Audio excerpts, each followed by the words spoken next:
Ќе стане ли Македонија земја на старци? За само една година нешто повеќе од 9000 млади купиле билет во еден правец и побегнале од сопствената земја. Тие се разочарани од лошиот квалитет на живот, ги загрижува и несигурноста, а наглава им тежи економската несигурност, вела стопанствениците. Според нив потребно инвестирање во образованието, но и вработување на младите во институциите за да останат дома. Паралелно околу 1500 од нив се школуваат во високообразовните институции во Словенија. Околу 9500 млади луѓе заминуваат од земјава на годишно ниво.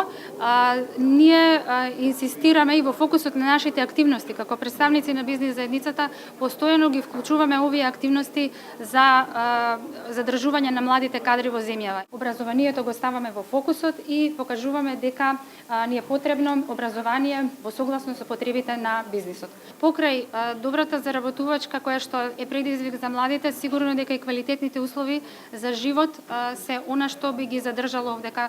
Министерот за финансии ги повика младите да се стрпат и да останат дома, бидејќи за 7 години Европската унија ќе дојде кај нас. Прашан зошто државата нема стратегија за квалификуваниот кадар да остане дома, Фатмир Бесими не кажа. Ама затоа претходно власта кажа дека размислува за увоз на странска работна сила, зашто според статистиките годишно ни фалат 10.000 работници. За да се ублажи ударот, земјава на заинтересираните им нуди плата од 200 евра.